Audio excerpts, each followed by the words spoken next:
people, their lives are changing. We're flying high, creating a complaint-free world. No more, no more complaining. People, their lives are changing. We're flying high, creating a complaint-free world. No more. All right, so let's talk about curiosity. How do you control your mind? More importantly, how do you control someone else's mind? I just attempted to do it. I asked you questions.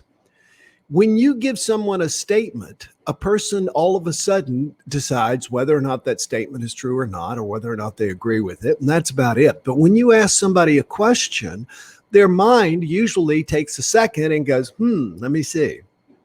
So when someone is having a challenge or someone is being difficult, one of the best things we can do is ask someone how they're feeling, ask them what's going on. As we look out into the world, though, it's so easy to get angry and to judge other people. And that's the easiest thing to do. Once you label somebody, I had somebody the other day after I posted about guns. I had two people get on, and two old men, and just really come at me. And one of them was talking about how you must be one of those damn Democrats, et cetera, et cetera, et cetera. And I thought, that was it. We're done. Not that I'm done talking to him, but once you label somebody, once you have already made a decision as to where they're coming from or what their motivations are, you tell your story about that person, and you then begin to relate to that person in that way based on that label. They are no longer a person to you. They are now the label. So what we want to do is to simply ask ourselves, I wonder why they're being that way. Now, not like, I wonder why he's such a jerk. That's it. That is already having filled in the blank at the end. What we want to do is to ask ourselves, I wonder why this person feels this way. I wonder why this person has this opinion. I was talking with one of my neighbors, and I think I shared this with you. One of our other neighbors was telling him that this is not a pandemic, it's a plandemic, that Bill Gates and China put this together and all this kind of stuff. And my first thought was, I was so proud of myself, is I wonder why someone would think that way. And then I realized, of course, it just has to do with the media that they expose themselves to. It's okay for people to be wrong. We don't have to get upset and fix someone when they're wrong. People make decisions based on information that they take in. They make decisions based on their history. And it's a good idea if you're curious to ask them why. But sometimes people can be very defensive. So you want to ask in your own mind, I wonder why they do that. And then look for the most compassionate answer. I read a book decades ago. I can't think of the name of it. I want to say it was The Millionaire Joshua was the name of it. Anyway, it was taking stories from the Bible and putting a prosperity spin on them. And in this particular book, it talked about the fact that human beings cannot do anything they know to be wrong. Now, hang on there a second. Take this in, okay? I've thought about this for many, many years, and I think this is absolutely true. Human beings can't do anything they know to be wrong. What they do is, if they know something is wrong, they give themselves an excuse card. Well, I know it's wrong, but in this particular case, well, I know you shouldn't steal, but it's just sitting out there, et cetera, et cetera, et cetera. People always give themselves, they rationalize. I like the idea. We tell ourselves rational lies to make it okay to do what it is we know we should not do. So people are going to do that. And we can just ask ourselves, I wonder why they do that. You know, we talk so much about surviving abuse. We did a 7-part series on that. And people who have been abused as children often have a lot of emotional problems and mental issues. And as a result, they simply are not prepared to act rationally. And it's very easy, and it is shortcut. It's a shortcut to go ahead and label somebody as a jerk or whatever. But it takes a lot more love. It takes a lot more compassion to ask yourself, I wonder why that person would do that. And then begin to fill in the answer by saying, you know what? Maybe that person was an abused child. Maybe that person was da da da. I used to work with a guy when I was in radio in Columbia, South Carolina. And he got in a fight in a bar and got punched in the mouth, and they had to wire his jaw shut. And I took over his clients because he couldn't talk. So I was going to see his clients, and almost to a person, when I told them he'd been hit in the mouth, they sort of smiled and laughed. In other words, this guy had a really big mouth and he was always running it, and it wasn't a surprise. And as I read through this book by Beverly Engel on the emotionally abusive relationship, describing what a person who has been through an abusive childhood and how they turn out, I was reading this and I kept going, oh my gosh, this is him. This is him. So what he was an abused child. So in that moment, I could have jumped in with everybody else. And I did, honestly. I thought he was a jerk, but I ended up handling his clients. And you know what's funny? When I got hired away by another radio station, one person took me out for drinks, and it was him. And it was in that moment that he let his guard down and he wasn't defensive. And it was really great getting to know this guy. And since then, I realized he's just a damaged person. So your mind wants to label. That's what minds do. And once you do, the issue is settled. That's fine if you're trying to decide whether you'd like a particular curry at a Thai food restaurant. I like this, I don't like that.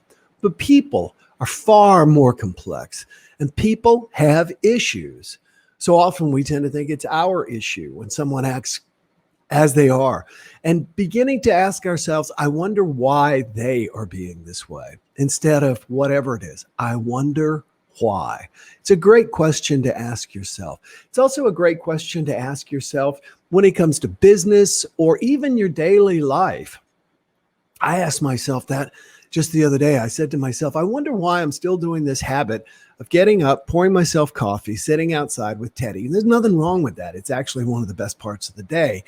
But then I start getting ready for work, et cetera, et cetera. And by the end of the day, I'm like, I haven't really exercised. And so I go for a walk. That'll be it, a couple of mile walk, which isn't bad. Don't get me wrong, but I'm looking for a higher level of training there. And so I say to myself, I wonder why I do this. And so this morning I got up. I didn't want to. I got up, I stretched, and I worked out on the heavy bag for a while. And I feel much better. But I had to ask myself, I wonder why I do this. I wonder why. The other thing is, there is no judgment in wondering, ever. You can't be judging and wondering at the same time. Wonder truly means I don't know the answer. I don't know the answer. And when we begin to open it up with questions, we begin to find the answers. An intention to find an answer is looking for the answer. And it's amazing how quickly they'll come to you when you ask yourself, I wonder why. And I don't want to leave this part out. Do this with yourself when you do something you're not particularly happy with. If you say something to someone or something like that, I wonder why I felt the need to say that. I wonder why I was irritable. I wonder why. And then go back and look at it from a compassionate standpoint. Yesterday, for those of you who were with me with the Jumpstart, you may or may not have noticed, I felt like my brain wasn't firing quite right. And I realized because I get up so early, I really need to eat breakfast before I do this because I'm putting out energy, I'm thinking, et cetera. And hopefully I'm thinking. And so I said to myself at the end, I wonder why I was struggling this morning, why I felt like I couldn't remember words, why thoughts weren't going together well. And I realized I got to eat breakfast before I do this. So that decision right there, instead of going, way to go, stupid, you sounded like an idiot, which I didn't. I'm sure most of you didn't know, but it was uncomfortable for me. I didn't feel like things were flowing. I usually feel like a strong sense of flow. And I said to myself, instead of being critical, being judgmental, there's that thought from Walt Whitman again. Be curious, not judgmental. I wonder why I was struggling this morning. At first I thought, well, maybe I can get enough sleep. And then I thought, gosh, I'm hungry. And I went, duh, that's it. So I want you to be curious about yourself, not judgmental. I want you to be curious about others as much as you can, not judgmental. And it's hard. It's very hard when someone is not being curious about you, but is being judgmental, not to respond in kind. So what I try to do is say to myself, I wonder why they are so judgmental, and just let it go. I wonder why they are so judgmental. When we wonder, we open things up. When we decide, we close things down. So try and keep things open. If you've got an issue in your life right now, something that's driving you crazy or bugging you or whatever, ask yourself, I wonder why, and then begin to look for experiences. Because we say that we look for all the answers, but we don't. We say, I've tried everything, but nobody ever does. So be curious. All right. And since I said be curious, it's time for everybody to click share. Thank you to all of you who click share every day and then type share in the comments section. This is how we continue to build our big group here of positive people to get together every day, and the thousands more who watch these on delay. So I want to thank all of you, whether you're live here with me or watching me on delay. Thanks for being with me. Dominic and Juanita with the forecast, 32 degrees in New Berlin. Grateful for a warm, cozy home, I will bet. Girl, Jerome Johnson, good to see you. And good morning from Courtney in Montego Bay. Good to see you. Awesome. Always grateful to have you here. We've had so many people jump in. There we go. Jerome says he's grateful for life. There you go. We're all damaged, says Ananda. Yes, we are. That's the thing. That's the thing. And it's hard to remember. I was listening to a podcast this morning while I was working out. I listen to spoken word things while I'm exercising. I know everybody else listens to music, but to me, it's a good chance to lose myself in that. And I was listening to it, and this person was talking about how they had gone to their therapist and that they had just decided that they were the worst client their therapist had, that all the other clients the therapist had must be nice, sweet, and making great progress, et cetera, et cetera, et cetera. And I thought to myself, and the therapist was laughing because it's a therapist podcast, and they're like, why do you think they're coming to see me? They're not perfect. They're not fixed. They're not better than you. So yeah, we're all messed up, and we all tend to think everybody else has got it just right. Good morning from South Carolina. Grateful for second COVID today. Michelle, that is great. Hope you have no side effects. Which one are you getting? Hi, grateful for the weekend, says Breed from Ireland. Brid, rather. My apologies, Brid. I was asking myself, I wonder why a lot today. Really a fun way to walk through a day. Actually, I like it. When you just keep saying, I wonder why, I wonder why, I wonder why, I wonder why. Notice how often your mind shuts down and judges. It's kind of amazing. Our brains are lazy. I grew up saying, I know. Yep, I know. It led me to being smarter than anybody else. There's no curiosity in that. That's true, Ed. Judgmental. Oh, I like that, Linda. That is very good. One of the things I learned from reading Benjamin Franklin's autobiography is that he was a jerk as a kid, as a young man. He was that smartest person in the room because he was very well educated. He was very defensive. And whenever somebody had an opinion, he could just fillet the skin off of them. And he would do that. And he finally realized that people were walking across the street to avoid him rather than walk past him.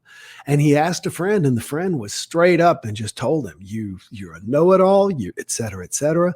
And Franklin decided that for the rest of his life, he would never make a declarative statement. Now, we've talked about this, and I struggle with that. But it does open up this idea of question, question, question. Remember, Tim Cook is the one that took Apple to $1 trillion valuation, and he is the question man. He doesn't make answers. Ashley's the first one to share. Ashley, good to see you. By the way, I made an executive decision yesterday. Ashley's bracelet broke, and she's a member of our Complaint-Free Life group. If you're a part of our Complaint-Free Life group, and your bracelet breaks, we're going to send you a free new bracelet. So let us know. Ed Wilmot says shared. Thank you. Kathy Cruz shared.